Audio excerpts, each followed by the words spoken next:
Well, it's been, 4 long years now. And, of course, we found out here last week that former Kansas City, Missouri police detective Eric DeValkenaere had his prison sentence upheld following the shooting of Cameron Lamb back in 2019.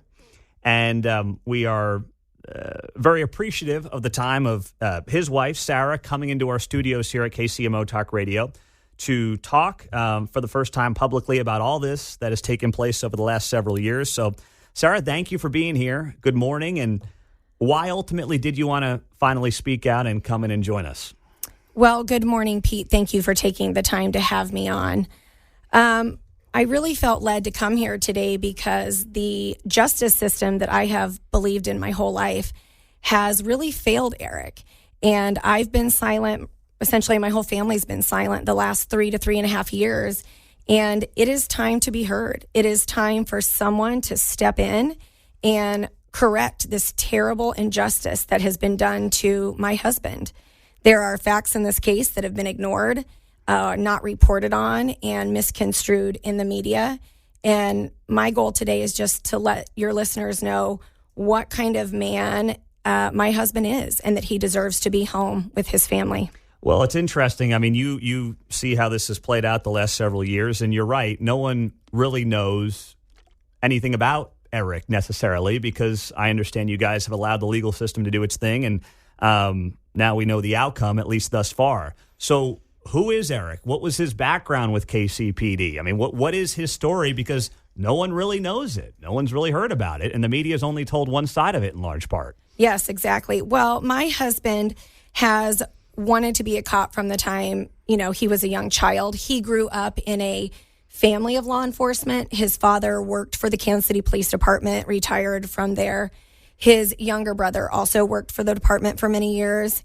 He has many uncles and cousins that serve in law enforcement in other states.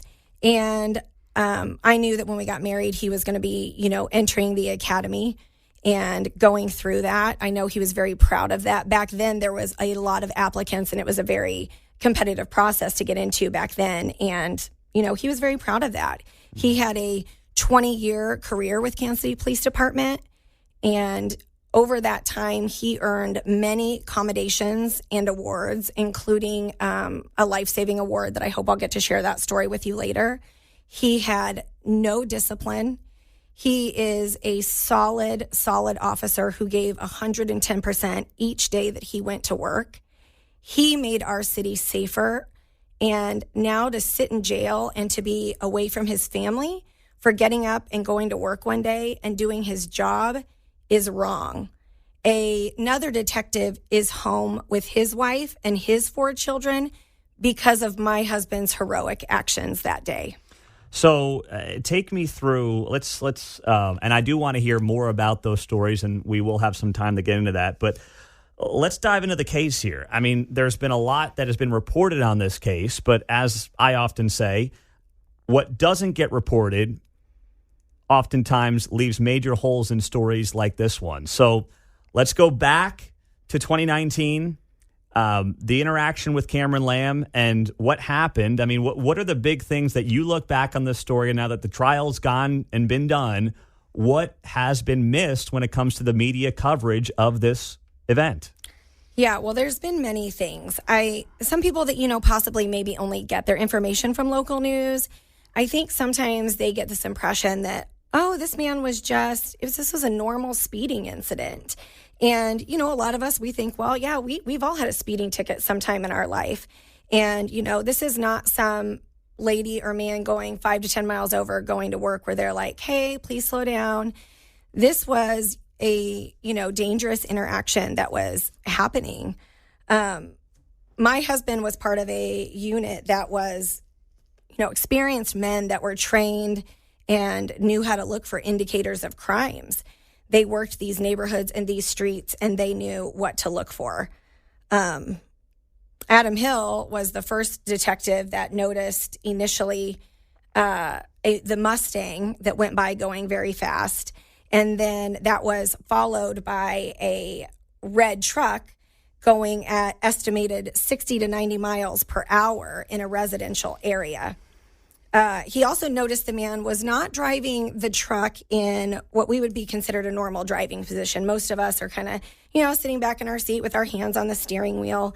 This man was like hunched up over the wheel, almost like up over the wheel, and very intently focused on that Mustang, which told that detective, it indicated to him that this car was chasing the other car, which we of course now know is true. And, some of the backstory is he had an argument with his girlfriend that day. He had, hit her. He had thrown lug nuts at her. He had stabbed her car with a screwdriver. And he proceeded to chase her. And not only her, but I think something that's not quite reported on very much is that there were 2 young children in that vehicle as well, which to me is heartbreaking because I can't imagine how scary and terrifying that would be. That's the age of the children that I've spent my life dedicated to teaching. And I think that, putting that woman, but not only children, in danger that day is, very sad, and something I think citizens would want people to look into. Mm-hmm. So that kind of sets this whole thing up. This chase is happening. There's 2 kids in the back seat. That certainly doesn't get nearly enough attention, it seems, if any at all. You have this going through a residential area at 60 to 90 miles an hour. And then Eric gets notified about this. Yeah. So Adam he puts that call out over, the police radio. And my husband happened to be in the area where this was happening because there had just been another car crash that was ironically caused by speeding. And he had been on the side of the road helping that woman, holding her hand since she was injured. He had just finished up with that because of medical arriving to assist her, and had gotten back in his car when this call came out. So there was a couple of them in the area that, were like, yeah, we can look at this. And my husband also noticed that red truck blowing through a stoplight, and at that point was able to follow them as well. The helicopter was in the area from that same crash. So the helicopter was also able to relay information down to the men on the ground in their cars. Okay, so that then leads him to pursue this vehicle, right? Yeah, yeah. So they are following this truck, and I think it's important to note that they keep saying, well, it was his truck. It is important to note that this was not Cameron's truck. So the truck he was driving that day ended up being stolen. So in order for something to be his that they report on, he was just backing up his truck. It wasn't his truck. He didn't pay for that truck. He didn't license it. The column had been popped. It was spray painted. It had been reported to the police later that day after the chase. The woman that he chased actually in the police report said it was stolen, said Cameron Lamb stole it, and even reported the location. And if I remember correctly, I think she was like 1 block off of that. So, okay. Yeah, so then they ended up following him back to, the location. The location.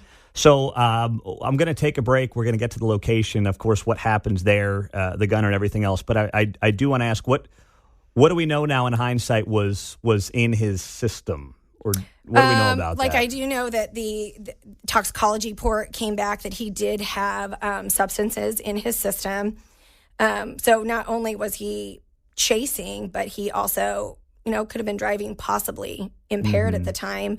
They found drugs later when they were on the body. They found, I think in the trial, it came out as a baggie of a white powdery substance and a baggie of leafy green substance. So he not only had them, his toxicology report had him in his system, but he also had more on his body in addition to a scale. I remember I looked at photographs when I first saw them, and I was looking at that. And for me, I was like, well, that's really weird. As a normal civilian, I've only seen like a scale when I'm at home, trying to lose some weight, and I'm measuring my 4 ounces of chicken. And that is, they had to tell me, well, that is what you use to measure drugs with and bag it up. So Obviously, that is also in the car with him, All right, so we are going to take a break with Sarah DeValkenaere, the wife of Eric DeValkenaere, the former KCPD detective who had his prison sentence upheld last week. We're going to take a break, come back, and get into what exactly transpired at the scene. The gun that has been obviously an issue, has been a controversial subject.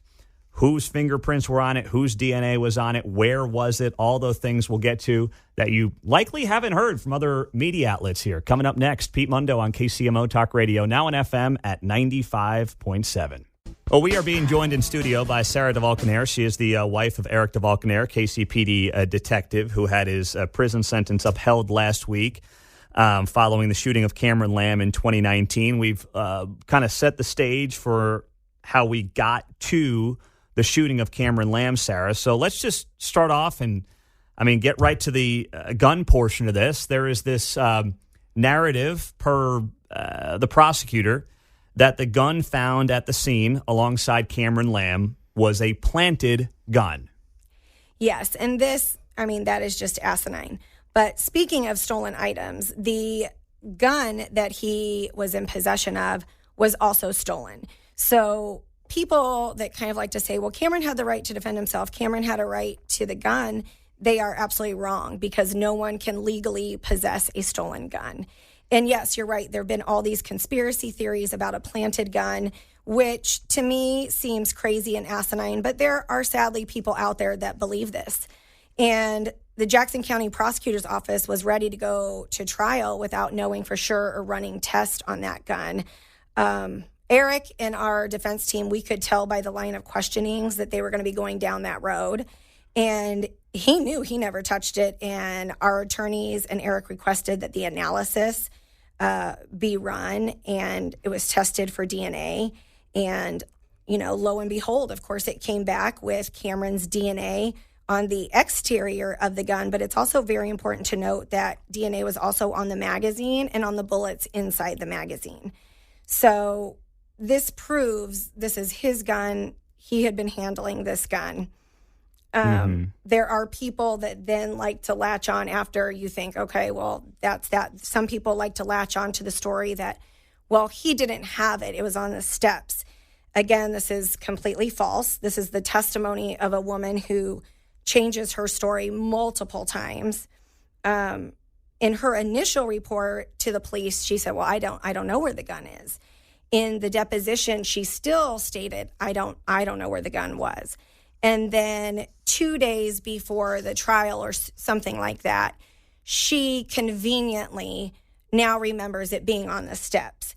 And you have to remember that this is after the civil lawsuit had been filed. She had been visited by those attorneys. I think it's obvious what happened, but, people are going to have to decide for themselves if she is a credible person.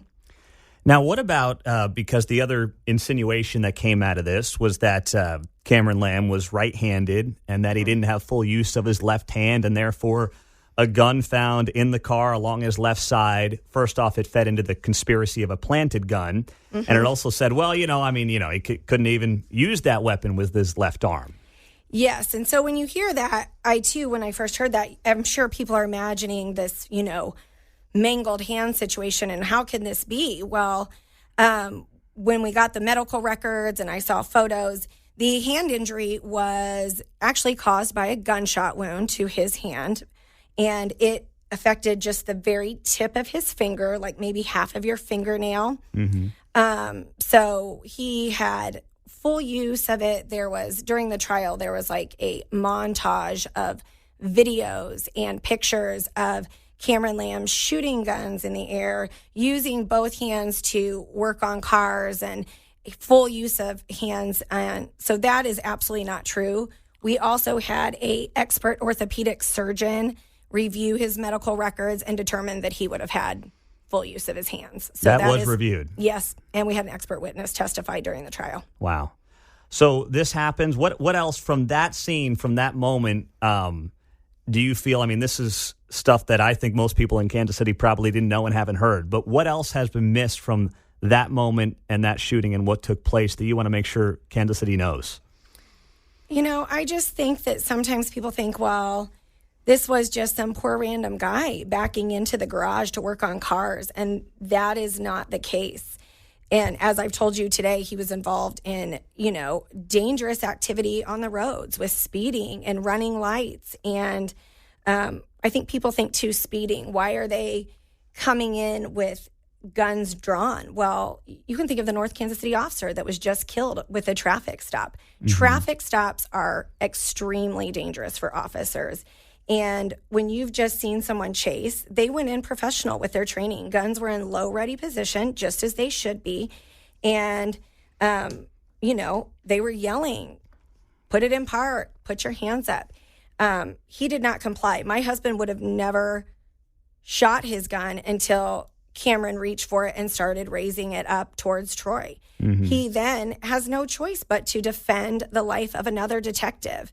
So, he was doing his job that day as he was trained to do.